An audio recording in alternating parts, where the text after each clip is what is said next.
नमस्कार. तर आता आपण केळीच्या प्लॉटमध्ये आहोत. तर केळीच्या प्लॉटमध्ये ज्यावेळेस आपली हार्वेस्टिंग होते आणि बरेच शेतकरी जी घडं असतात किंवा जे उरलेला बुंदा असतो तो बुंदा आपण बाहेर नेऊन टाकतो. तर तो आपण जमिनीमध्येच कुजू शकतो आणि त्याचा काय फायदा होतो आपण थोडक्यामध्ये समजून घेऊया.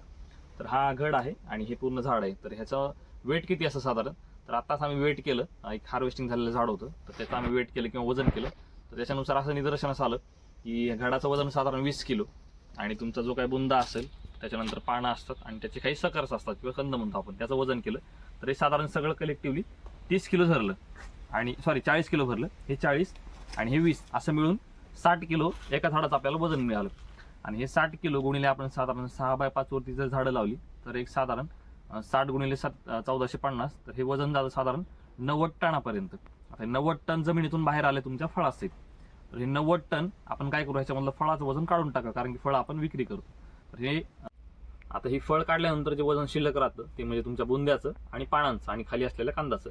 तर हे वजन किती असतं, तर हे वजन साधारण 60 टन एवढं असतं. आता हे 60 टन आहे, तर ह्याच्यामध्ये मॉइश्चर असतं म्हणजे ओलावा असतो आणि पाणी असतं. तर हे पाणी किती असतं, तर साधारण 80 ते 85% ह्याच्यामध्ये पाणी असतं. तर 60 टन जे आहे ह्याचं 80% जर आपण काढलं तर हे साधारण जातं एक 48 टनापर्यंत. म्हणजे 60 टनामधून तुमचं 48 टन वजा केलं पाण्याचं किंवा त्याच्यामध्ये असलेलं मॉइश्चरचं प्रमाण, तर खाली शिल्लक राहतं फक्त आणि फक्त एक 12 ते 15 टन हा बायोमास जो कुजणारा पदार्थ तुमच्या जमिनीमध्ये पडणार आहे.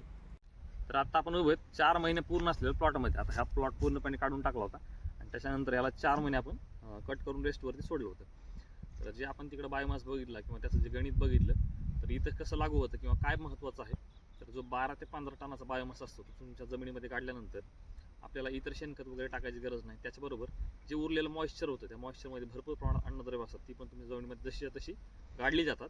आणि इथं बघता हे 4 महिन्यानंतर आता हे जे आपण काय केले, ह्याला रोटावेटर केलं होतं, त्याच्यानंतर नांगरट केली आणि परत आता आपण रोटावेटर करणार आहोत. म्हणजे अजून एक महिन्यामध्ये ह्याच्यामध्ये पण कुठला बायोमास आपल्याला शिल्लक दिसणार नाही. तर आता आपण उभं 1 वर्ष पूर्ण झालेल्या प्लॉटमध्ये. हा 1 वर्ष झाला जमिनीमध्ये गाडून आणि पूर्णपणे कल्टिवेट करून 1 वर्ष पूर्ण झाले. तर माझ्या पाठीमागे बघू शकता एकही त्याचा अंश आपल्याकडे किंवा बायोमासचा अंश किंवा त्या केळीचा अंश आपल्याकडे शिल्लक राहिला, पूर्णपणे त्याची माती झालेली आहे. तर या पद्धतीने 1 वर्षानंतर हा आपल्याला परिणाम दिसून येतो.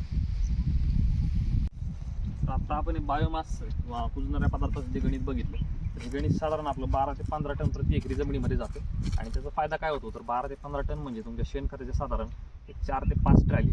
तर हा एवढा शेणखत आपला वाचतो आणि आपल्या जमिनीमध्ये कार्बनची क्षमता वाढते किंवा जमिनीमध्ये कुजणाऱ्या पदार्थांची संख्या वाढते आणि त्याच्यामुळं जीवाणूंची संख्या वाढते आणि जे पुढच्या पिकाला आपल्याला फार कामी येतं. ह्याच्यामध्ये पपई असेल किंवा इतर जी जास्त उत्पादन देणारी पिक आहेत ते आपण चांगल्या पद्धतीने घेऊ शकतो आणि खताचा खर्च पण त्या ठिकाणी कमी आपल्याला लागू शकतो. धन्यवाद.